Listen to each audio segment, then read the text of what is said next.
Okay, so my kids are out of town for a month. They're traveling together. They are in Japan having an amazing time. And I love this for them. Love, love, love this. But what do you think is the very first thing I did when they left? And I know that you got the answer right. Yeah, I cleaned. I cleaned my house like a fiend. I mean, I was actually grossed out by the cleaning I was doing because I'm like, ooh, this is insanely dirty. What the heck are these kids doing? So I spent a good couple of days cleaning, like just cleaning everything because, you know, you're not used to having all this time and space and the house to yourself, and kids are messy, right? As they get older, here's the thing, as they get older, they become more independent, which is great because that's what we want. We've created them to be independent human beings, but then they do more of their own stuff and it's just really messy. And I know that you're going to relate to this because of all the memes I see on Instagram and Facebook, but the kitchen and kids, like what the actual F is going on? I can't wait for the day when they actually have their own kids and then they become teenagers and they have this moment where, you know, the kitchen is just sparkling clean and then in comes the teenager. And it is a nightmare. And the best part is they're totally oblivious to all of it. They just think we're crazy or anal retentive. And I'm not. Like, trust me, I'm not a clean freak. I just like things to kind of be not messy. And so it's so funny. And the thing I noticed is I'm cleaning right away because then I know I have a whole month of an actual clean house. So when I wake up in the morning, my house is just as clean as I left it when I went to bed that night. One thing that I have noticed is as I'm cleaning, I'm letting go. I'm letting go of everything. The stuff I've held on to since they were in grade 2 that was on my shelf, I'm letting go of that, which also allows me to step into this new phase of my life, which is them being grown adults and me creating something different for myself too. It's very, very powerful to go through stuff and let go of stuff. So as I paint my walls, I let go. As I get rid of old furniture, as I get rid of, here's a good one. As I get rid of the rocking chair that I used to breastfeed the boys. Oh, like, come on, this thing had to go because it's a bazillion years old, but it just had so many emotional attachments to it that it was hard to let go. But then when I did let go of it, I felt so good. And so I'm spending the time letting go thoughtfully, compassionately, kindly, letting go with love. And it's been so powerful for me. You should give it a try. But it also is a reminder that they're not around. And they've been doing a lot of traveling lately. So I notice it's different every single time. I feel like this time, because they've traveled before, I don't feel worried about them, like a mom worried about them. So I can actually enjoy myself more because I know that they're having fun and they're taking care of each other and they know how to figure out how to get on a subway in a foreign country and how to find a place to stay and all of that stuff. So it's getting easier. That's the good news. Like this time I'm actually like enjoying, you know, having the place to myself and it being clean and all that. But having said that, of course I miss them, of course, but it gets easier. So that's the good news. So let's talk about letting go of our kids, how hard it is. And we get caught between, you know, the letting go and just wanting to hold on to them forever. So we don't have to get sappy about this, but let's be real. It's a mixed bag of emotions, right? Like 1 minute, you know, you're counting the days till they leave the house so you can binge watch Netflix in peace. And the next you're ugly crying over baby photos. Like, I see you.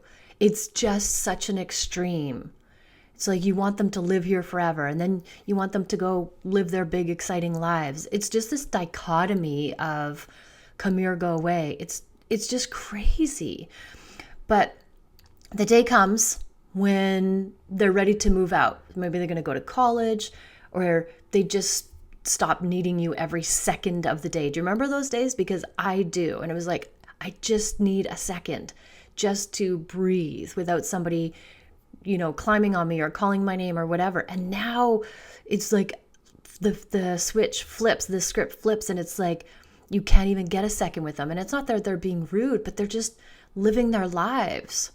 So it's this is the moment like we thought we'd be waiting for. Freedom, woohoo, I could do whatever I want. I can drink warm beverages, all that kind of stuff. But, you're finally going to have the house to yourself, but then it happens. They actually leave. And you're standing there like, wait, where'd everybody go? What now? It's like one day you're cutting the crust off their sandwiches and wiping their faces. And the next, you're staring at an empty house wondering what happened to the chaos. And sure, it's great not stepping on Legos, but it's also, a little too quiet sometimes. You know what I mean? I remember thinking, oh, I have so much time to do all the things. But instead I spent like the first couple of days rearranging the living room. Like I said, like cleaning everything because I wasn't sure to do with, all the time in this space that's not covered in backpacks and snack wrappers and all the stuff. It's like you clean your house and it stays clean. Actually, I'm painting my house. Okay, now that the kids are out for a period of time, I'm going to paint the house and I'm painting the walls white. Now, as I go up and down the stairs, I see just fingerprints everywhere. And I honestly feel like now it's safe to paint the walls white because there won't be fingerprints everywhere. And I'm praying that my instinct is right, that I can actually have white walls and they won't be touching them all the time. My dad used to say, get your mud hooks off the walls, and now I get it. But I'm thinking it's safe to actually paint the house. And I'm hoping that they don't walk through every doorway and smack the roof or the wall like they did. We'll have to break them of those habits. But I'll let you know how it goes. But I really have belief that I can have white walls again. So fingers crossed. But here's the thing.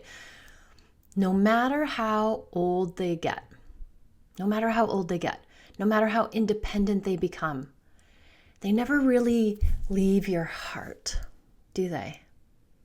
You still wonder, even though they're away, like even though they're on the other side of the world, you're still wondering, are they eating enough vegetables? Did they remember to pack a sweater? Or if they've moved out, you're like, did they change the oil in their car? Spoiler alert, they probably haven't done any of them, and they're okay. And they're going to figure it out. That's the part I honestly believe. I had this conversation with somebody a little while back about us becoming irrelevant to our kids, and she was horrified. And I'm like, no, we want these kids to not need us. Doesn't mean that they don't love us, and it doesn't mean they're not going to contact us or anything like that. But I feel like my job is to make them totally independent of me, and that would make me irrelevant. My ego doesn't want that. My ego is like, yeah, need me for everything, boys, all the time, right? Like that's what I want to say all the time. But my mom heart and brain is like, let them go, let them fly and be free.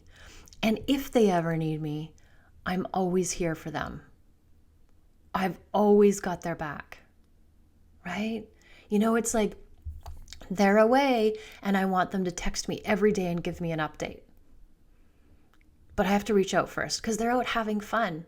And when this happens, you know what I always do? I always message my mom because I'm like, oh, if I'm their mom wanting to hear from them, I bet my mom wants to hear from me too. So I'll text my mom just out of the thought of, I wish my boys would text me without me having to text them and go, where are you? How's it going? Send me pictures of your food. Like the food they're having is insane. I'm so jealous of the food.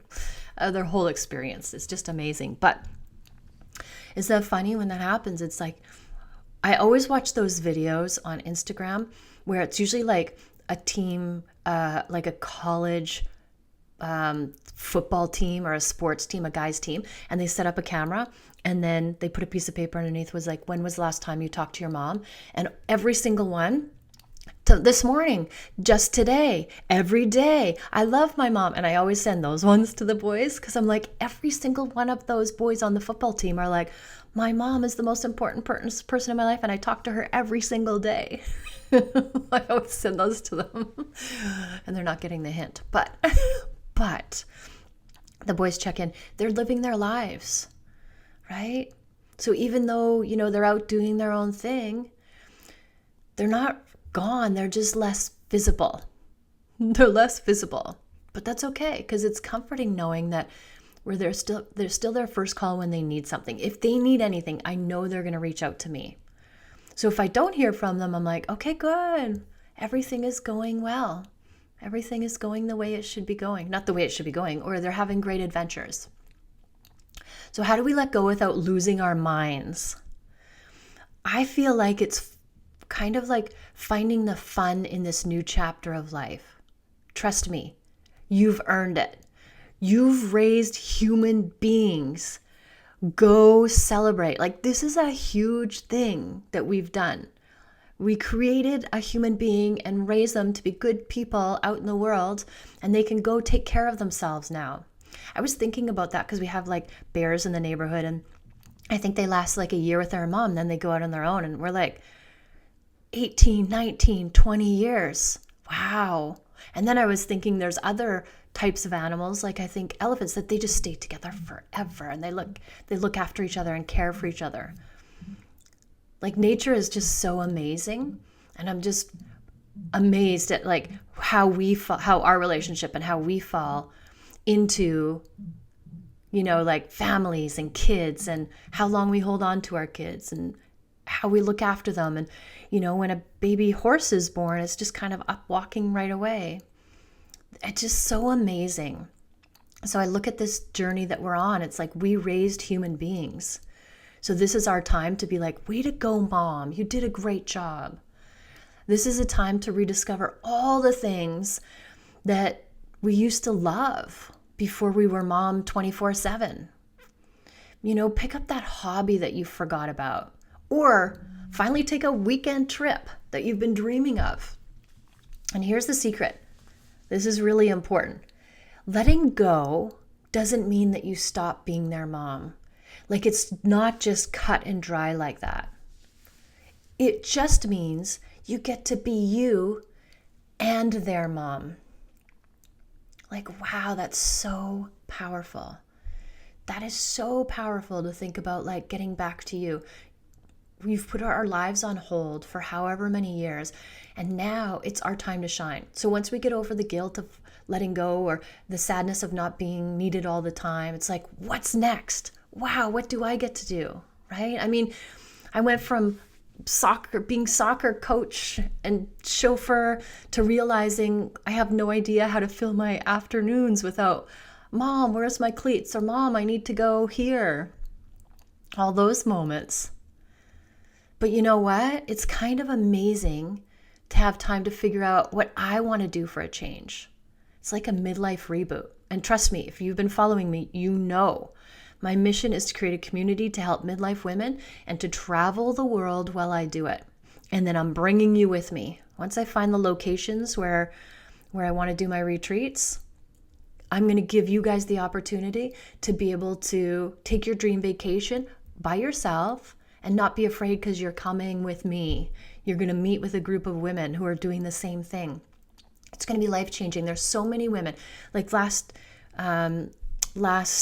winter, I went traveling to Costa Rica and Nicaragua by myself, and it was amazing. I love traveling. I love traveling by myself. And this winter, I'm going to go somewhere else. And I'm going to teach other women in midlife how to do that for themselves. It is a game changer. It's like, I don't know what to do with my life. Come hang out with me. I will show you. I will teach you. It's going to be insane. But here's the real goal. Letting go gives them the space to grow too. They need this time to figure out who they are, just like we did. And just like we're doing now, actually. Like, we're doing the same thing. We and our Kids, us and our kids, we're doing the same thing, trying to figure out who we are and what the world's all about now. And we'll always be their safe place, their constant, their rock. Even when they're out living their big fun lives, we're still the ones that they'll come back to. We're home for them. We're safe. It's a tough balance, but remember, without raising independent, strong humans who'll do amazing things in the world, like that's what we've raised. So sometimes that will help make it easier. Like, okay, we've given them all the tools. We know they know. And in the process, we get to rediscover ourselves. So it's a win-win. It's just a matter of looking at it from a different perspective. It's about being proud of who you've raised and seeing what's next for them, and then doing the same for yourself. It's like, okay, boys, I love you. I love you. And I can let go of you and know that if you ever need anything, you'll come back to me, and that you'll always be in my hearts, and that I'll always be your mom. Always, always, always. It's like when I had my mom over for the girls' night. It was so amazing. And the roles are changing. She's allowing me to take care of her more, and I would do anything for my mom. She's the best human being in the world. And I just see like our relationship from a whole new perspective, but she'll always be my mom. She'll always be the one that I know knows me the best and will do anything for me and just sees me for who I am. And she'll always pick me up when I fall down and hug me when I cry. Like, even though our relationship is changing and she's aging, she's always going to be that person for me. No matter how old she gets, she'll always be home to me.